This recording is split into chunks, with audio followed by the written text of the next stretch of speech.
जिन चीज़ों को लेके हम दुखी होते हैं, झगड़े मुकदमे करते हैं, आपस में बैर ईर्ष्या रखते हैं, दिन मन की शांति चली जाती है, दिन रात बस ऊंची चिंता में, उधेड़ बुन में इंसान का जीवन दुखी रहता है, उसको पहले सुखी बनाने के लिए कहते हैं। आप सभी को राधा स्वामी। जो आज का सत्संग का विषय है उसे महाराज जी ने बताया कि अगर हमें अपने पाप कर्म काटने हैं तो हमें सतगुरु की शरण अवश्य लेनी चाहिए। हम सतगुरु की शरण में जाते हैं तो सतगुरु हमें भक्ति के गुण सिखाते हैं, जिससे हमारा जीवन सफल हो जाता है। और महाराज जी ने साथ ही बताया कि अगर हमारे जीवन में संतोष है तो हमारा जीवन सफल है, सुखमयी है और घरों में सुख शांति है। और भी महाराज जी ने बहुत अच्छी अच्छी बातें सत्संग में फरमाई है, जो बातें हमारे जीवन के लिए बहुत ज़्यादा लाभकारी है। तो कृपया आप सत्संग को आखिर तक सुनकर पुण्य भागी अवश्य बने। राधा स्वामी। कि सतगुरु मिले हमारे सारे दुख बिसरे।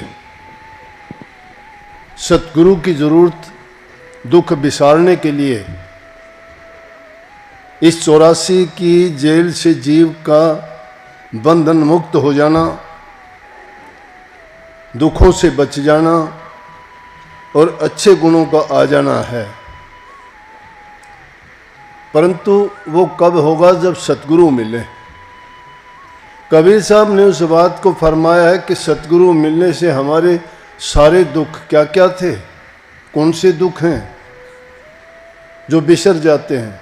3 ताप से जीव दुखी है दुनिया में। शारीरिक रोग है, मानसिक रोग है, आत्मिक रोग है। इनमें सारे दुख आ जाते हैं। कोई मन से दुखी है, कोई तन से दुखी है, कोई अपने जन्म से ही दुखी है। जिसको देखोगे, जिससे पूछोगे, बाहर से कुछ दिखाई देता है, लेकिन अंतर में टिटोल के देखोगे तो दुख भरा हुआ है। कोई अपने दर्द को, दुख को छिपा के अगर ना बताए तो अलग बात है। किसी को अपना दुख नहीं है तो किसी को दूसरे को देख के बहुत दुखी है। कह भी देते हैं काफी दुखी लोग तो कि उसको कुछ नहीं होता, मुझे क्यों हो गया, इसलिए दुखी हैं, वो सुखी क्यों है। जहां कहीं भी देखो निराश, हताश, दुखी, तन से मन से। इसलिए कही कि सतगुरु मिले हमारे सारे दुख बिसर गए। सतगुरु ने कौन सी ऐसी दवा दी कि जिससे हमारे दुख बिसर जाते हैं? सतगुरु तो मिल जाता है तो बिसर जाते हैं। और सतगुरु किसको मिलता है? जिसको सतगुरु की जरूरत होती है। सतगुरु को जो सतगुरु रूप में देखता है उसको सतगुरु मिलते हैं। सतगुरु तो अनेक को मिलते ही हैं, गुरुओं की तो कमी नहीं है। जन्म से लेकर मरने तक गुरु मिलेंगे। अपने आप में हमें कुछ नहीं पता है। किसी से भाषा सीखते हैं, किसी से उठना बैठना सीखते हैं, किसी से व्यवसाय की बारीकियां सीखते हैं, किसी से और दुनियादारी की, ओढ़ना पैरना, चलना फिरना, ये सभी बातें किसी ना किसी से सीखते ही तो है ना। तो जिससे भी सीखते हैं वही गुरु हो गया उस चीज का। लेकिन यहां बात गुरु की नहीं है, यहां बात सतगुरु की कही है। सतगुरु मिलने से, उन गुरुओं के मिलने से तो आपकी एक चीज की जरूरत है वो पूरी हो जाएगी। कोई आपको पढ़ना लिखना सिखा देगा, कोई बोलना सिखा देगा, कोई आपको कारोबार की बातें सिखा देगा। रोजी रोजगार की बातें सीखने से तुम्हारे व्यवसाय, काम धंधे, दुनियादारी की चीजें आपको जिनसे मिलेंगे वो गुरु होंगे। लेकिन सतगुरु उसको कहते हैं जो सबसे बुरा रोग इस जीव को लगा है, वो इस काल और माया का बंधन है। इस जीव को जन्म मरण का दुख लगा है। ये जन्म मरण में आने के कारण दुख भोगता है। अगर ये जन्म मरण नहीं होता तो रूह तो पाक साफ पवित्र थी, उस मालिक के घर में रहती थी। ये तो एक बूंद की भांति है, उस सागर से बिछड़ के आ गई, लेकिन बिछड़ के आने के बाद में कहीं कीचड़ में गिरी, कहीं घास पे गिरी, कहीं मिट्टी पे गिरी, कहीं पत्थर पे गिरी। इसी प्रकार से ये रूह 4 खान में बंट गई। और सतगुरु जब मिलता है तो इसको भेद समझाता है, बताता है कि तेरा कल्याण किस तरह से होना है। जब तक इस जीव को दुनियादारी की जो चीज़ें हैं वो नहीं मिलती हैं तब तक भी दुखी है। एक इंसान भूखा है, उसके पास खाने के लिए नहीं है, उसके सामने गुरु की, सतगुरु की, ध्यान की, नाम की, अभ्यास की बातें करना व्यर्थ साबित होंगी। उसको पहले 2 रोटी चाहिए, दो रोटी के मिलने के बाद में भी उसको सुख चाहिए, शांति चाहिए, संतोष चाहिए। सुख और शांति हड़ लिए हैं काल ने और माया ने। इस दुनिया में जिसको भी देखोगे दुखी इसलिए नहीं है, सब चीजें होने के बाद भी दुखी है। कोठे बंगले कारों की कमी नहीं जिन पास में, वो भी ये कहते हैं हम बहुत दुखी संसार में। धन में सुख ढूंढने वाले धन वालों से पूछ लो, वो भी ये कहते हैं कि बहुत दुखी कार व्यवहार में, कि हम दुखी हैं। भाई भतीजे जिनका बहुत बड़ा परिवार है, वो देख रोज कचेड़ी आपस की तकरार में, वो भी सुखी नहीं है। झगड़े मुकदमे, कोर्ट कचेड़ी, किसी का कुछ किसी का कुछ। लेकिन सतगुरु क्या देता है? सतगुरु ज्ञान देता है। कितना ज्ञान देता है? वो अंधियारा मिटा देता है। अंधियारा मिटाने का मतलब किसी ज्ञान दे देना, समझ दे देना, उस चीज की वास्तविकता दर्शा देना। वो अज्ञान के पर्दे हटा देते हैं। जिन चीजों को लेके हम दुखी होते हैं, झगड़े मुकदमे करते हैं, आपस में बैर ईर्ष्या रखते हैं, दिन मन की शांति चली जाती है। दिन रात बस उसी चिंता में, उधेड़ बुन में इंसान का जीवन दुखी रहता है। उसको पहले सुखी बनाने के लिए कहते हैं पहले संसारी चीजों में जो तुमने गैर जरूरती चीजें हैं जिनकी हमें जरूरत नहीं, वो क्यों लगाई? देखते नहीं समाज में कोई नशे की लत में पड़ जाता है, कोई जुए की लत पड़ जाती है, किसी को किसी चीज की किस नशा किसी भी चीज का हो। अरे किसी को निंदा सुनने की भी नशा है, बुराइयां सुनने का आनंद है, घर घर ढूंढता फिरेगा कोई। वो क्या करता है? उसका क्या हुआ? उसका क्या बना? क्या लेना देना हमारा? जिस बात से हमें कुछ मिलता नहीं है, जिसमें हमारा कोई मतलब नहीं है, उन चीजों में क्यों हम समय बर्बाद करते हैं? समय की बड़ी कीमत है। बहुत तुच्छ जीवन है इंसान का। 2 दिन जग में जीना है, इतने पे क्यों इतराते हो? क्या इतराना है यहाँ पे? ये भी मेरा, ये भी मेरा, पूरी जिंदगी करते करते बिता देते हैं। समय चला जाता है, पता ही नहीं लगता कब गया, बचपन गया, जवानी गई, भूल में। ये भूल भूलिया जीव को लगाइए। लेकिन सतगुरु मिलता है तो कहता है कि अरे भोले बंदे, अपने जीवन को संवार। ये समय बीतता जा रहा है, फिर आने वाला नहीं है। इसमें कितनी अज्ञान की बातें हैं कि दुनियादारी की चीजों में फंस के जीवन बर्बाद कर दिया। पीछे भागते हैं माया के, सब कुछ त्याग देते हैं, धर्म ईमान झूठ कपट अपना लेते हैं, ऐसे ऐसे पाप और अन्याय कर जाते हैं। लेकिन जिंदगी के अंत में जब जाते हैं तो साथ में क्या जाता है? जो गए जमाने के लोग थे जिन्होंने ऐसा वैसा किया, उनके जीवन देखते हैं तो उनसे ये शिक्षा नहीं लेते, वो साथ क्या लेके गए। लेकिन जिन्होंने सतगुरु की शरण ली, सतगुरु से नाम की दीक्षा ली और लेके गुरु के आदेश और उपदेश के अनुसार उन्होंने अपना जीवन बिताया, वो सुखाले गए। उनको कोई चाह नहीं थी, संतोष आ गया उनको। उन जीवन का सार मिल गया उनको कि जीवन का अर्थ क्या है, और उनमें भी सर्वोत्तम जीवन इंसान का है। कोटि जन्मों के बाद इंसान का चोला मिलता है। ये चोला मिलने के बाद भी अगर हम चेतते नहीं हैं और इसको व्यर्थ खो देते हैं तो फिर 84 तैयार है। ये चौपड़ का खेल है। इस चौपड़ के खेल में अगर तुम्हारी शार चारों तरफ चक्कर काट के अगर पहुंच जाती है, एक पो की जरूरत है, वो पो अगर नहीं पड़ती तो फिर 84 जाना पड़ता है, फिर 4 खान के हम मुसाफिर बन जाते हैं। उन योनियों को देखो, इंसान में विवेक है, बुद्धि है, ज्ञान है, समझ है। मालिक ने सब कुछ इंसान को देके इसलिए भेजा कि और योनियों के बाद जब इंसान की योनि मिले तो तुझे समझ आनी चाहिए कि मैं उन योनियों में अब नहीं जाना चाहता, जहां से बिछड़ के आया था वहीं पहुंचूं। सतगुरु मालिक के नुमाइंदे हैं। कहने को कह देते हैं बिना गुरु के कल्याण नहीं किसी का भी। अवतारी पुरुष रामकृष्ण आए, उनको भी गुरु धारण करना पड़े। और सतगुरु के बिना जीव का कल्याण है ही नहीं। हमें अपने आप में कितने ही समझदार, कई लोगों से सुनते आए हैं, कई कहते हैं कि हम कोई बुरा काम करते नहीं हैं, कोई पाप कर्म करते नहीं हैं, गुरु की हमें जरूरत नहीं, मालिक को वैसे ही याद कर लेते हैं। वैसे ही याद कोई कर ले तो अंधेरे में जाके कोई चीज को खोजना चाहे मिलेगी क्या? जब तक सतगुरु का ज्ञान नहीं मिलता जीव अंधकार में रहता है। भूल में रहता है, इसको उन भेदों का नहीं पता है, किस रास्ते पे चल के कौन सी करनी करके और किस ढंग से हम इस जीव को इसके वापस घर में भेज दें। तो पहली जरूरत तो है कि सतगुरु का मिलना जरूरी है। अब सतगुरु किसको कहोगे? सतगुरु उसको कहो, कबीर साहब ने तो बहुत बुरी बुरी बातें भी बोल दी, कही हैं, लेकिन वो इसलिए कही ताकि इस जीव को समझ आ जाए। कहते हैं कि मां मुंडू उस संत किर ताते भरम ना जाए। जिस संत से तुम्हारा भरम नहीं जाता वो सतगुरु नहीं है। लेकिन भरम तुम्हारा कब जाएगा? कभी बातों में खो जाना चाहते हो तो बातों में कुछ नहीं मिलेगा, तर्क वितर्क में कुछ नहीं मिलेगा। कबीर साहब इस बात को सिद्ध कर दिया था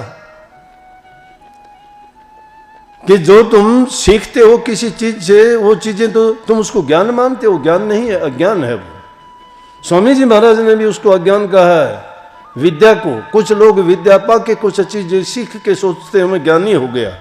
ज्ञान मार्ग है, लेकिन वो ज्ञान मार्ग क्या है? ज्ञान तब तो समझो कि इस दुनियादारी की चीजों से मन को हटा के प्रभु की ओर लगा दे, फिर तो वो ज्ञान मार्ग में चला। लेकिन सिर्फ बातों की कसौटी पर, तर्क और बुद्धि पर वो अपने विचार रख के अगर कोई चाहता है कि मेरा कल्याण हो जाए, या मैं प्रभु को प्राप्त कर लूंगा, या मेरी मुक्ति हो जाएगी, या जीव के बंधन कट जाएंगे, ये ना समझी है। कहीं भी ऐसा देखा नहीं गया। जीव का कल्याण तभी होगा जब उसको गुरु पूरा मिल जाए। सतगुरु मिलिया तो लेखा निमड़िया। सतगुरु जब मिल जाता है तो उसका संसार से लेखा निमट जाता है। लेखा किस चीज का है? जीव कर्म से बंधा हुआ है, कर्म करता है, कर्म करने के बाद में परिणाम रह जाता है। परिणाम को भोगने के लिए बार बार जीव को आना पड़ता है। इसीलिए उस कर्म की रेख को काटने के लिए सतगुरु का मेल और सतगुरु की शरण जरूरी है। जब सतगुरु की शरण मिल जाती है तो सतगुरु उसको भक्ति के गूढ़ रहस्य समझाते हैं और फिर उनको कहते हैं कि जिन चीजों के पीछे हम भागते हैं, संसार के पदार्थ कोई किसी का साथी नहीं है, ना हमारे ये कोई हित की चीज है, ना हमारे कोई लाभ की चीज है, ना इनमें हमारा कल्याण है। ये तो सिर्फ हमें दुख देने वाली चीज हैं। पहले उनको प्राप्त करने के लिए कितनी मेहनत करते हो, उन्हीं में आदमी झूठ बोलता है, कपट करता है, धोखा करता है, सारी बातें उसी में आ गई। इन चीजों को नहीं करता तो उन चीजों का संग्रह नहीं कर सकता। उनके लिए कुछ ना कुछ उसको हेरा फेरियां करनी पड़ती है। ज्यादा संग्रह करने वाले को कहते हैं कि जिन चीजों का जितना संग्रह करते जाओगे उतना ही मन उन चीजों में फंसता चला जाएगा, और जिन चीजों में मन फंसता चला जाएगा फिर वो रुकता नहीं है। ये मन का बड़ा टेढ़ा खेल है। नहीं जानते मन को, पल पल में बदलता रहता है, भागता रहता है, रुकता ही नहीं है। छिन में कुछ बनता है, कभी दाता, कभी ये भिखारी, तो कभी चोर बनता है, तो कभी ठग बनता है, कभी ये बड़ा दानी बन जाता है, तो कभी बड़ा उपकारी बन जाता है, कभी हितकारी बन जाता है, तो कभी देखते हो कि दुष्टता के काम करके ये एक बड़े से बड़ा पाप कर बैठता है। सब के सब काम तो मन के कहे से करते हैं, मन काबू में आता नहीं है। मन काबू में लाने के लिए सतगुरु की आवश्यकता है। जब तक इस मन को उससे ताकतवर चीज के अधीन नहीं करते हैं, ये काबू कभी नहीं आता। मन को गुरु के अधीन कर दो, क्योंकि गुरु के पास वो शक्ति है, वो ताकत है, जिसके कारण तुम्हारा मन उनके जब अधीन होगा, इसके बाद समझ में जब आ जाएगी तो ये वो मैले कर्तव्य छोड़ के अच्छे कर्म करने लग जाएगा। इसीलिए कि ये बात कही गई कि पहले मन ये काग था, करता जीवन घात, अब तो हंसा बया चुन चुन मोती खात। पहले मन ये काग था जब तक गुरु नहीं मिला था, पाप कर्म करता था, उधम करता था, नीच कर्म करता था, जितने भी बदी के काम थे सब करता था। लेकिन जब सतगुरु मिल जाता है तो कहता है कि अब तो हंसा भया, हंस जैसा इसका जीवन हो गया, बड़ा शांत, संतोषी, कोई किसी को दुख नहीं देता, परोपकारी, परहितकारी। जिसको संतोष मिल जाता है उसके पास सब कुछ है। जिसको संतोष नहीं है उसको चाहे आदमी पूरी संसार का खजाना सौंप दे तो भी उसको संतोष नहीं आता है। और वो कब मिटता है? जब इंसान की चाह खत्म हो जाती है। ये चाह बहुत बुरी चीज है, जितनी चाह उठाओगे मन में उतनी बढ़ती चली जाएगी, रुकती नहीं है। लेकिन कबीर साहब ने उसको फरमाया कि चाह गई चिंता मिटी, मनवा बेपरवाह, जिनको कछु न चाहिए वो सहन के शाह, जिनको कुछ चाहिए नहीं वो शहंशाहों के शहंशाह है, और जिसको चाहिए रोजाना वो तो मांगता है, वो भिखारी है, उसकी नीयत कभी भरती नहीं है, वो तो तृष्णाओं में डुबकी लगाता रहता है। समुद्र की झाल कहीं किनारे पे जाके अंत हो जाता है, लेकिन इंसान की सोच और बुद्धि और उसकी तृष्णा की कभी कोई रुकावट है नहीं, बढ़ती चली जाएंगी। सोते वक्त, उठते वक्त, चलते वक्त, फिरते वक्त चिंतन करता है तो दुनियादारी की चीजों की। लेकिन इसके उलट नानक साहब कहते हैं कि अगर तुम इन चीजों को चलते फिरते, उठते बैठते, खाते पीते उस नाम का सुमरण करो, ध्यान करो, अभ्यास करो, चिंतन करो तो तुम्हारा कल्याण हो जाएगा, जीवन बदल जाएगा। कितने लोग सत्संग में आए, मैं कहता हूं कि आप सभी अगर इस सच्चाई के रास्ते पे चल पड़ो तो आप पूरे संसार को बदल सकते हो। एक एक आदमियों के कारण ये पंथ चल गए, मजहब चल गए, मत चल गए। उन्होंने यही प्रचार किया था, लेकिन उनके पीछे चलने वालों ने क्यों नहीं उस रास्ते को अपनाया। इंसान उन बुराइयों को जब तक त्यागता नहीं है तब तक ये कहना कि मैं सत्संगी हूं या मैंने नाम ले रखा है या मैं अभ्यास करता हूं, इतनी जरूर है कि वो बुराइयों को छोड़ दे, बहुत बड़ी बात है। गृहस्थी आदमी अगर घर में शांति से, प्यार से रहता है, एक दूसरे के दुख दर्द में सहायता करता है, बूढ़े बुजुर्ग की इज्जत कदर करता है, जबान से, मन से और शरीर से किसी को कष्ट नहीं देता बल्कि उसके उल्ट उनकी सेवा करता है, मैं कहता हूं कि वो आदमी भक्ति के काबिल बन जाता है। और इस युग में तो भक्ति का समझ लो कि ऊंचा दर्जा यही है। अगर भक्ति करना चाहते हो, मन को अगर नाम में जोड़ना चाहते हो तो इन चीजों को पहले अपनाना पड़ेगा। जरूर पहली जरूरी चीजें हैं। आदत हमने बुरी बुरी लगा ली, नशे विषय विकारों में फंसे हुए हैं, दुनियादारी की चीजों में कभी फुर्सत ही नहीं मिलती। चिंतन किया तो दुनियादारी की चीजों का किया, कभी प्रभु का तो एक मिनट के लिए भी नहीं किया। नानक साहब कहते हैं, चलते उठत बैठत सोवत जागत नाम, कहे नानक सद भय तिसके काम।